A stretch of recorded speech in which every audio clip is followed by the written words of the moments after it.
너희가 마사에서 시험한 것 같이 너희의 하나님 여호와를 시험하지 말고 너희 하나님 여호와께서 너희에게 명하신 명령과 증거와 규례를 삼가 지키며 여호와께서 보시기에 정직하고 선량한 일을 행하라.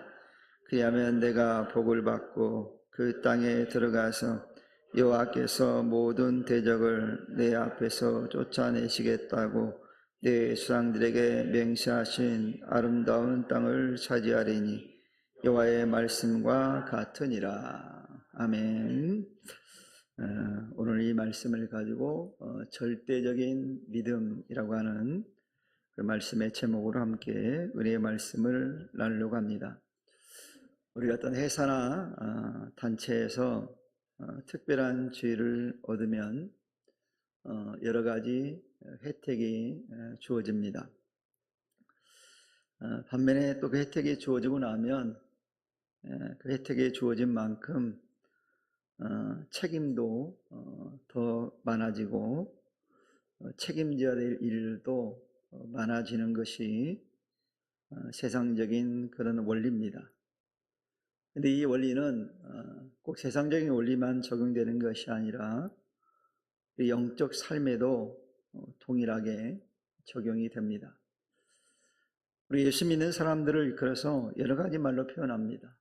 하나님의 백성, 거룩한 나라의 제사장, 성도, 그리스도인 등등 여러 가지 우리 말로 우리를 표현을 하는데 그런 특별한 고난이 주어지고 나면 우리가 그런 얘기를 합니다. 그리스도인답게 살아야 됩니다. 성도답게 살아야 됩니다. 예수 믿는 사람답게 살아야 됩니다. 라고 하는 그런 이야기들을 합니다. 그만큼 구원받은 사람이라면 구원받은 사람들에게 맞게 합당한 삶을 살아야 한다라고 하는 그런 내용일 것입니다. 특히 하나님께서는 이스라엘 백성들에게 일찍 오래전부터 그들에게 약속한 게 있습니다. 그래서 뭐냐면 젖과 꿀이 흐르는 가나안 땅을 이스라엘 민족에게 주시겠다라고 이렇게 약속을 하셨습니다.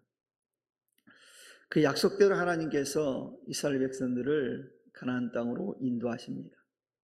그리고 이 가나안 입성을 앞둔 이제 이스라엘 민족에게 하나님께서 이제 모세를 통해서 그들의 모든 필요를 충족시켜 주시겠다라고 약속을 하십니다. 제 가나안 땅에 입성하고 나서 삶을 살아갈 때 하나님께서 그들의 필요를 충족시켜 주겠다는 거예요. 참 감사한 일이죠. 그리고 이 약속의 말씀과 함께 과거 이스라엘 백성들이 광야에서 하나님을 시험했던 그런 사건들을 이제 상기시켜 줍니다. 그 가운데 특별히 이스라엘 백성들이 하나님을 시험했던 사건이 있는데 그게 하나 뭐냐면 마사에서 일어난 사건입니다. 그들은 마실 물이 없어 이제 목이 마르자 그들이 입술을 통해서 나온 내용이 뭐냐면 하나님을 원망하고 그들이 불평을 쏟아내기 시작합니다. 그래서 하는 말이 우리 가운데 하나님이 계신가? 라고 하는 그런 불신을 그들이 드러냅니다. 이걸 하나님은 하나님을 시험한 것으로 보았습니다. 그런데 여러분, 이들은 이미 어떤 상태였습니까? 하나님의 은혜를 너무도 많이 받았잖아요. 홍해를 가르시는 그 기적도 체험했고 또 광야를 인도하신 하나님의 능력을 여러 차례 체험한 상태였습니다. 그럼에도 불구하고 목마름 때문에 조급해서 하나님의 때를 기다리지 못하고 지금 당장 작은 불편함 때문에 하나님을 원망하고 불평했다는 사실이에요. 이런 원망과 불평은 다름 아닌 하나님에 대한 불신에서 나왔다는 게 문제예요. 그렇게 하나님께서 놀랍도록 은혜를 베풀어 주셨는데 그 은혜를 체험하고도 하나님에 대한 불신의 마음이 있었다는 거예요. 오늘날 신앙인들 가운데도 이러한 모습을 우리가 종종 보게 됩니다. 믿는다고 말하는데, 하나님을 전폭적으로 신뢰한다고 말하는데 그렇지 못한 경우가 있거든요. 그 자신에게 베풀어 주신 하나님의 은혜는 다 잊어버리고 당장 내 눈앞에 놓인 문제만 바라보면서 하나님을 원망하는 이들이 있어요. 심지어는 원망에 그치지 않고 신앙을 포기해버린 사람도 있어요. 교회를 떠나버린 사람들도 있어요. 정말 어리석고 안타깝죠. 대설교가였던 찰스 스펄전 목사님이 하나님의 은혜를 잊어버린 성도들의 태도를 가리켜서 이런 이야기를 들려준 적이 있습니다. 한 나그네가 한밤중에 험한 산길을 걷게 되었습니다. 그녀 걷다가 발을 잘못 디뎌서 절벽 아래로 떨어졌어요. 다행히 절벽에 떨어지면서 손을 내밀었는데 나뭇가지를 잡게 되었어요. 겨우 이제 걸쳐 있게 되었는데 이 나그네는 밤새도록 살려달라고 외치면서 공포와 추위에 떨었습니다. 그래서 칠흑 같은 어둠 속에서 겨우겨우 버텨냈어요. 마침내 동이 트고 날이 밝았습니다. 그러자 이 나그네가 자신의 발밑을 내다봤어요. 그런데 그걸 본 순간 이 나그네가 허탈감을 감출 수 없었습니다. 이유는 뭐냐면 자신이 밤새 목숨을 걸고 잡고 있던 나무가지 바로 20cm 아래에 넓고 안전한 평지가 있었기 때문이에요. 어둠 속에서 발밑이 안전한 땅을 보지 못한 나그네처럼 우리 역시 눈앞에 놓인 문제 어둠만 바라볼 때 하나님께서 이미 다 마련해 두신 안전한 은혜의 집안을 보지 못한다는 사실이에요. 그것만 보면 믿으면 볼 텐데 못 믿는 거죠. 이런 거죠. 이스라엘 백성은 이미 홍해를 가르시고 광야에서 날마다 만나를 내리시는 엄청난 은혜의 집안에 서 있습니다. 당장 목이 마르다는 이유 하나만으로 자신들이 서 있는 하나님의 은혜를 까맣게 잊어버린 거예요. 그러면서 하는 말이 하나님이 우리 중에 계신가? 안 계신가? 라면서 하나님을 시험했던 거예요. 왜 이런 행동이 나왔습니까? 하나님에 대한 불신 때문에 이런 행동이 나온 거예요. 믿지 못한 거죠. 그들이 하나님을 향한 참된 신뢰와 믿음이 있었다면 어떤 환경 앞에서도 하나님을 불신하거나 시험하지 않게 되는 거거든요. 그래서 불신을 버리지 못하면 결국 하나님을 시험할 수밖에 없다는 것을 이스라엘 민족을 통해서 우리가 깨닫게 되어집니다. 반대로 하나님을 향한 절대적인 믿음만 있다면 무슨 일이 일어날지 알지라도 그 결과까지 하나님께 감사할 수가 있는 거예요. 내게 유리한 결과이든 불리한 결과든 상관없이 믿음을 가진 성도는 모든 상황을 감사할 수밖에 없는 거예요. 이게 진짜 믿음이거든요. 그래서 바울이 로마서 8장 28절에 이런 말씀 우리에게 들려줘요. 우리가 알거니와 하나님을 사랑하는 자, 그 뜻대로 부르심을 입은 자들에게는 모든 것이 합력하여 선을 이루느니라 라고 말씀하셨어요. 이 말씀을 믿는 거죠. 이 말씀을 믿으면 부족해도 감사가 나오고요, 문제가 생겨도 감사가 나오고요, 내가 볼 때 열악한 환경일지라도 감사할 수밖에 없는 거예요. 근데 이런 믿음이 없기 때문에 자꾸 의심하고 다른 걸 보게 되는 거예요. 이게 우리의 어리석은 우리의 모습이거든요.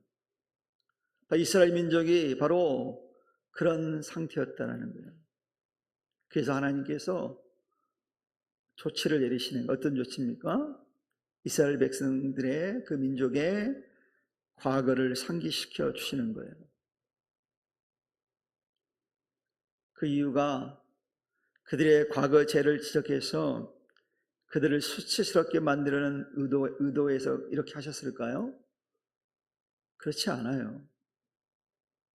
하나님께 이것을 말씀하신 이유는, 과거의 잘못을 들추시는 이유는 그와 같은 동일한 죄를 다시 범하지 말라고 하시는 하나님의 사랑의 마음이 담겨져 있는 거예요. 왜요? 그 길은 멸망의 길이니까.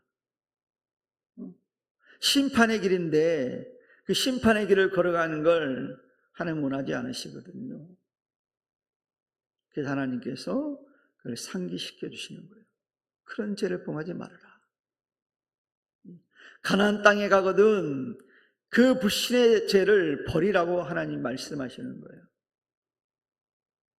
이 말씀 오늘날 살아가는 우리 성도들에게도 동일하게 적용됩니다. 하나님께 때때로 우리 지난 허물들을 언급하실 때가 있어요. 그러면 하나님 이걸 말씀하실 때, 우리에게 생각나게 하실 때 이미 용서받은 죄를 하나님께 뒤엎거나 다시 심판하시기 위해서 그 허물을 언급하실까요? 그렇지 않아요. 우리에게 또다시 그와 같은 죄에 빠지지 않도록 경각심을 심어주기 위해서 말씀하시는 거예요. 그럼 우리는 하나님의 선한 뜻을, 의도를 바르게 깨달아야 돼요. 제가 얼마 전에도 말씀을 드린 것처럼 요즘 제가 상동 그 공원을 이렇게 저녁 밤에 돈다고 그랬잖아요. 그 시간이 너무 좋다고. 그러니까 저를 만나려면 7시 반에서 8시 반 사이에 상동 호수공원에 오면 저를 만납니다. 근데 고민이 있을 때마다 걸으면 그거 막 그걸 묵상하게 되어져요. 힘들고 어려울 때마다 그걸 묵상하게 되어져요. 요즘 뭐 저한테 들려온 그 이야기들이 막 있어요. 그러면 그것 때문에 제가 걸을 때 그런 것들을 묵상을 해요. 뭐 안 좋은 얘기도 있고 그렇죠. 뭐 좋은 일도 있지만 안 좋은 일도 있잖아요. 묵상합니다. 근데 이제 바퀴 다 돌려서 집에 갈 때쯤 되면 뭐가 나올까요? 감사가 나와요. 하나님, 그래도 감사합니다. 그래도 감사하잖아요. 그래도 감사하잖아요. 상황은 달라진 게 없어요. 상황은 변한 게 없어요. 그래도 감사하잖아요. 왜요? 바울이 말한 로마서 8장 28절 말씀. 모든 것을 합력하여 선을 이루신다고. 하나님을 사랑하는 자, 그의 뜻대로 부르심을 입은 자들에게는 합력할 선을 이루게 하시겠다고 하시는 그 하나님 말씀이 있잖아요. 그걸 믿잖아요. 그걸 하나님을 신뢰한다면, 그 믿음이 있다면 감사하게 되죠. 그럼 어떻게 될까요? 우리는 하나님 안에서 거룩한 삶을 살게 되는 거예요. 여러분, 때로 우리가 묵상이 필요해요. 그래서 걷는 거 해보니까 좋더라고요. 한번 걸어보세요. 쓸데없는 생각하지 마시고 하나님과 깊은 묵상을 한번 해보세요. 그 바보 상자만 들여다보지 마시고 밖으로 나와서 한번 걸어보시라고. 그리고 여러분, 이스라엘 백성들이, 민족이 하나님을 시험하면서 반역했던 원인이 뭡니까? 불신이거든요. 불신. 하나님이 끊임없이 하나님의 기적을 보여주고 이적을 보여주는데도 여전히 불신하고 있는 거예요. 여러분, 불신의 결과는 결국 뭡니까? 하나님 앞에 죄를 범하는 거잖아요. 하나님 믿지 않는 게 죄잖아요. 성경은 분명히 예수님께 제자들이 물었을 때 하나님 죄가 뭡니까? 라고 했을 때 하나님을 믿지 않는 것이 죄라고 말씀했잖아요. 불신이 뭐야? 하나님 믿지 않는 거잖아요. 죄를 범한 거예요. 그러니 여러분, 우리는 어떻게 되겠습니까? 우리도 하나님을 향한 불신을 버려야 합니다. 이런 은혜가 있기를 축원합니다. 버려야 돼. 하나님 절대적으로 신뢰하고 믿어야 돼요. 그 하나님께서는 특별히 당신이 명하신 모든 명령을 철저히 지킬 것을 이제 강조합니다.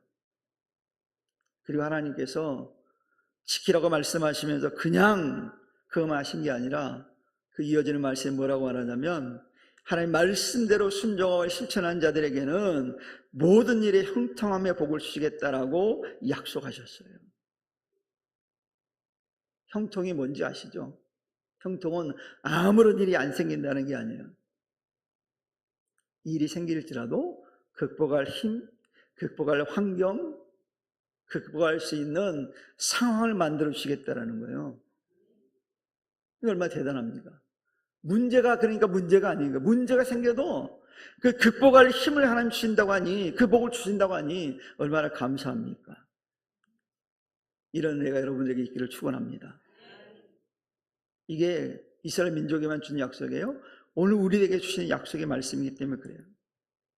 그래서 우리가 하나님 말씀대로 순종하며 실천하는 삶을 살 때 하나님께 우리의 모든 삶의 영역에서 친히 도와주실 거라는 거예요. 제가 초등학교 5학년 때 서울로 유학을 왔어요. 서울로. 그 당시에는 유학이라고 그랬어요. 그것도 서울로 유학. 우리 누님들이 하도 극성을 부려가지고 우리 어머니는 아닌데 제 누님만 네 분이거든요.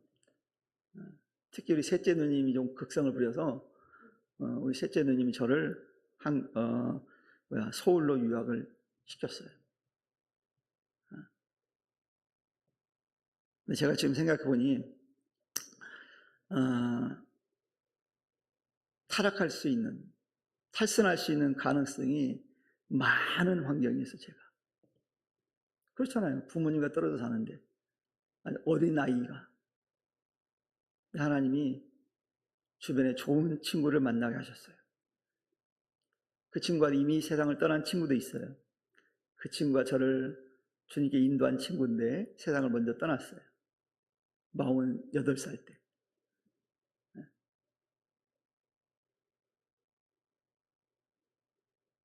탈선할 수 있는 가능성이 많았는데 그때 하나님께서 저를 교회로 부르셨어요. 그때 제가 다녔던 교회가 사당동에 있는 서문여고 앞에 있는 2층 작은 개척교회였어요. 그리고 담임은 전사님이었어요. 물론 제가 교회에 다니고 난 뒤 1년 후에 목사 안수를 받으셨고 또 1년 뒤에는 독일 선교사로 가셨어요. 제가 그분에게 많은 사랑을 받았습니다. 아마 그게 없었다면 제가 탈선을 했을 것 같아요. 그래서 고3 때 제가 예수를 만나서 여기까지 온 거예요. 여기까지. 감사하죠. 그러니까 저의 모든 삶의 과정 속에 하나님께 친히 저를 도우신 거예요. 어떻게 하니까요? 하나님을 믿고 신뢰하니까. 근데 만약에 하나님의 말씀을 인정하지 않거나 신뢰하지 않고 거부한다면 우리는 하나님의 도우심을 기대할 수 없어요. 안 믿는데 어떻게 기대해요? 그래서 하나님께서는 하나님을 시험하지 말라고 하시면서 뭐라고 말씀하냐면 여호와의 보시기에 정직하고 선량한 일을 행하라 이렇게 말씀해요. 여호와 보시기에 정직하고 선량한 일을 해야 된다. 이 말씀을 문자 그대로 풀면 이런 뜻이에요. 여호와는 여호와의 눈에 바르고 좋은 것, 즉 하나님의 눈에 보기에 바르고 좋은 것을 하는 거예요. 내가 보기에 좋은 대로 하는 것이 아니라 하나님 보시기에 좋은 것을 하라고 말씀하고 있어요. 근데 늘 우리는 어떻게 선택합니까? 내가 보기에 좋은 것, 내가 생각할 때 좋은 것을 선택하는 일이 너무 많아요. 자녀 교육할 때도 그러잖아요. 우리는 내가 좋기에, 내가 보기에, 내가 생각하기에 좋은 걸 선택하잖아요. 그게 아니에요. 하나님이 보시기에 좋은 것, 그래서 선택해야 돼요. 여러분, 이런 태도는요, 하나님을 향한 전폭적인 신뢰가 없으면 이런 태도가 안 나와요. 하나님에 대한 전폭적인 신뢰를 할 때 이런 선택을 하거든. 좀 부족해 보여도, 좀 작아 보여도, 안 좋을 것 같아도 하나님이 원하시는 대로, 하나님이 보시기에 바르고 좋은 것을 선택할 때 하나님 우리의 삶을 역사하시는 거예요. 제가 사실 원래는 성교교회 목사가 되려고는 전 생각 안 했습니다. 왜냐하면 저는 예수에 대한 성교교회 통합축교회를 다녔던 사람이에요. 청년 때까지, 대학 다닐 때까지. 그러니까 전혀 저는 성결교회 목사가 될 거라는, 성결교회가 있는지도 몰랐어요. 솔직히 말해. 우리 목사님 이상하네. 그럴지 모르지만 정말 그랬어요. 왜? 첫 발을 디딘 데가 장로교니까. 제가 왜 그걸 말씀드리냐면, 제가 예전에 전사를 있을 때 어떤 학생이 강화도에서 왔다고 교회를 들렸어요. 그러면서 저한테 전사님 성결교회 2단 아니에요? 그러더라고. 너 어디서 왔는데? 그랬더니 강화도에서 왔대. 강화도는 어떤 지고단만 있어요? 감리교만 있잖아요. 자기는 평생 감리교만 했기 때문에, 교회를 다녔기 때문에 장로고도 2단인지 알더라고. 얘가 설명을 쫙 해줬어요. 내가 또 친절하게 생겼잖아요. 그래서 장로교가 어떤 데고, 감리교가 어떤 데고, 침례교가 어떤 데고, 순복음교가 어떤, 다 설명해줬더니 얘가 고개를 까딱까딱 하더라고.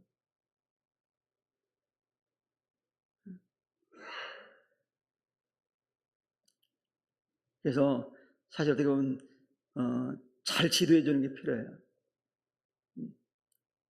그래서 제가 통합축교회를 다녔는데 거기서 교사도 하고 뭐 그랬어요. 열심히 했어요.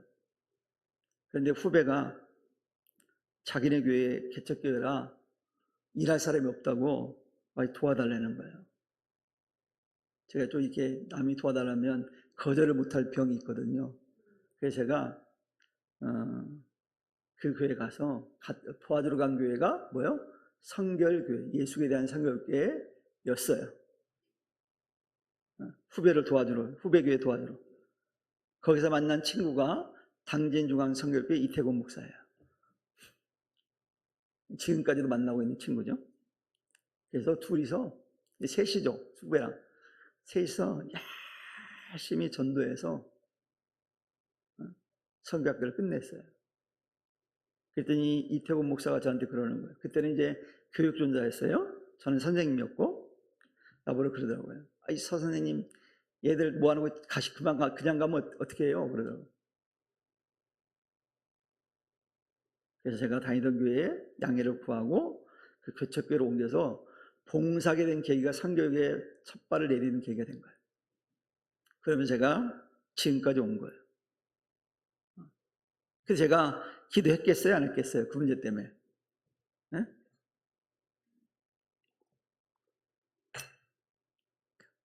기도했죠. 하나님, 이런 제안을 받았는데 하나님이 좋아하시는 게 뭘까요? 하나님 뭘 더 좋아하실까요?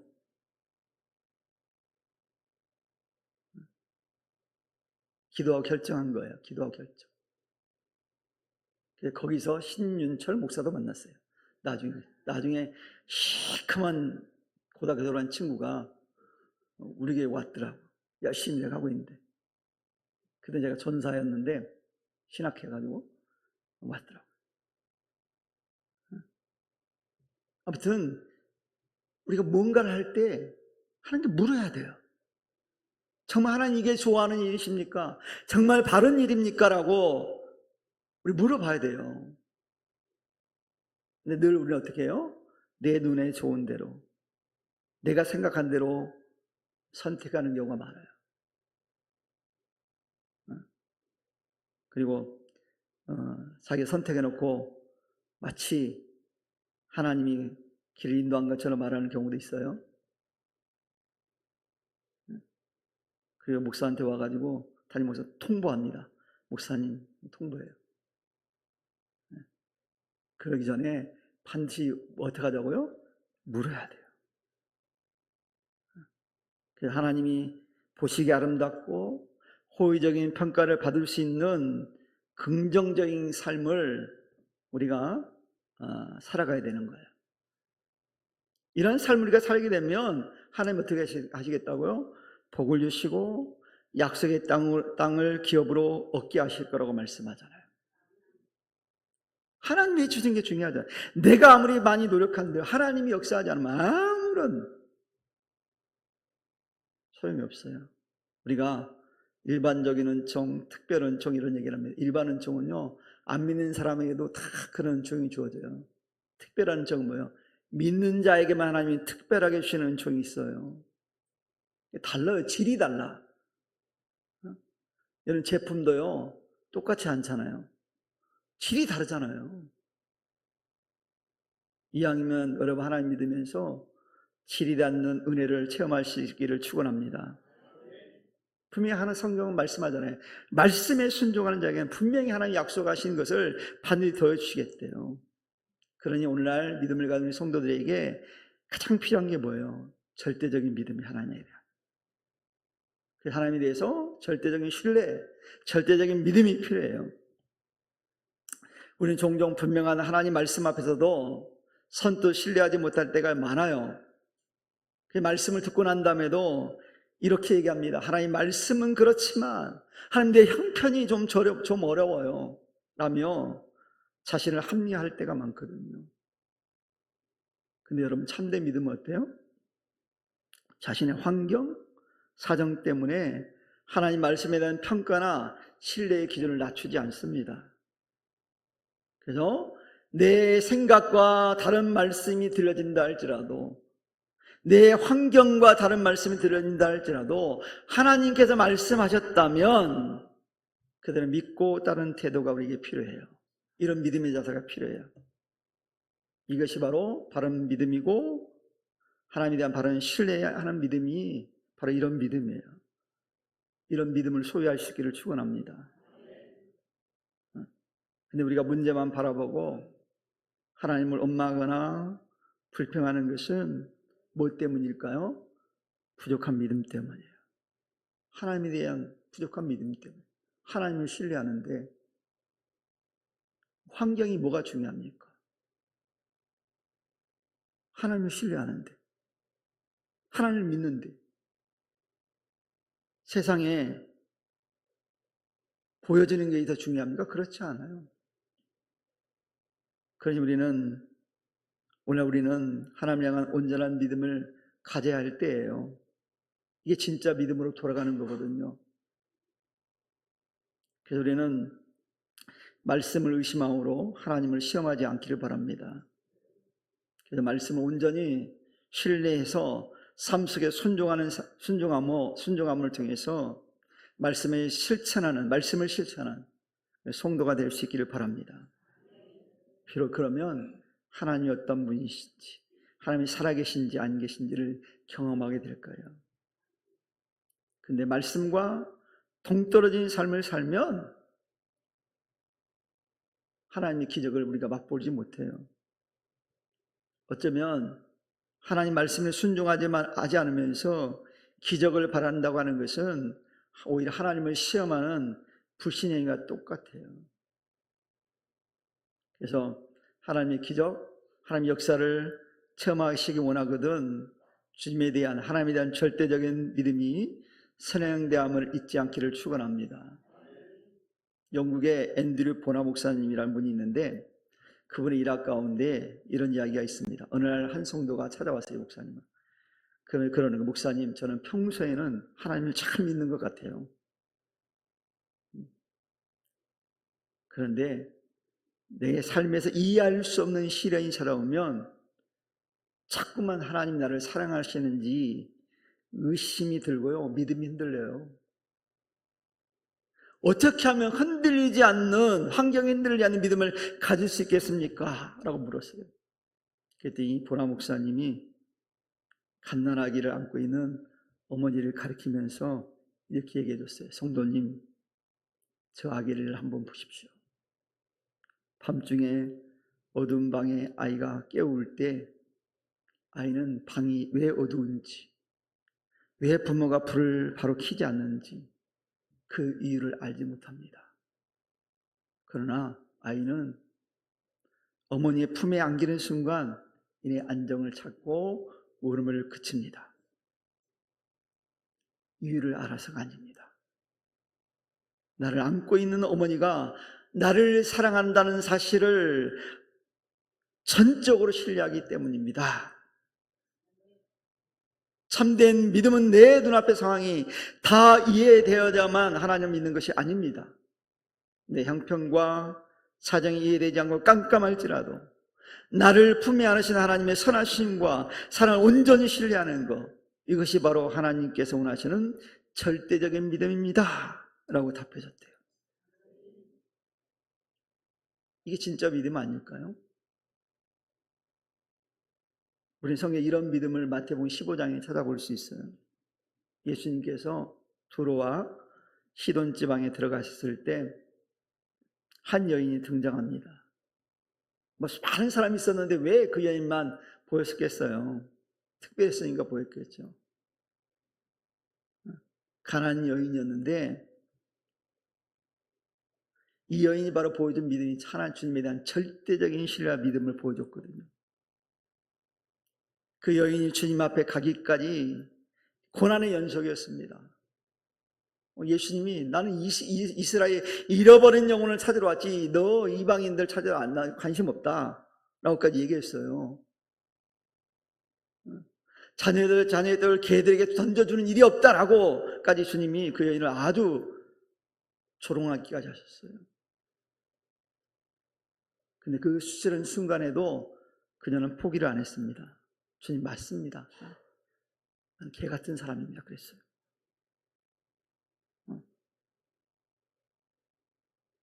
그 험난한 과정과 장애물을 뭘로 극복해냈습니까? 믿음으로 극복했어요. 주님만이 그 문제를 해결할 수 있는 전지전능하신 분이라는 사실을 신뢰하고 믿었기 때문에 포기할 수 없었던 거예요. 주님은 그 포기하는 그녀의 모습을 보고 주님이 뭐라고 마지막 결론 내리시니 이렇게 말씀하셨어요. 내 믿음이 크도다. 주님은 그 여인에게 내 믿음이 크더라고 하시면서 그 여인의 문제를 해결해 주셨어요. 도저히 주님 앞에 나아갈 수 없는 절망적인 환경이었음에도 불구하고 그 여인은 주님에 대한 신뢰와 믿음을 끝까지 잃지 않았다는 사실이에요. 이게 진짜 믿음 아니겠어요? 그래서 오늘날 이 시간 이 자리에 있는 성도님들 역시 이 여인과 같은 믿음의 고백을 할 수 있는 그런 성도들 되기를 바랍니다. 그럼 주님이 인정하실 거예요. 내 믿음이 크도다. 그 하나님이 찾으시는 믿음이 바로 그런 믿음이에요. 도저히 믿음을 드릴 수 없는 환경 속에서 끝까지 하나님을 신뢰하는 그 한 사람을 지금 주님이 찾고 계시다고 하는 사실이에요. 교회는요, 많은 사람에 의해서 움직여지는 게 아니라고 저는 생각합니다. 이 가난한 여인과 같은 믿음을 가진 사람을 통해서 우리 하나님이 일하십니다. 나 한 사람이 중요한 거예요. 그럼 오늘 이 시간에 우리 모두 하나님을 향한 절대적인 신뢰와 순종의 삶을 통해서 하나님을 기쁘게 드릴 수 있는 복된 믿음의 사람들, 성도들 되기를 주님의 이름으로 간절히 축원합니다. 기도하겠습니다. 하나님 감사합니다.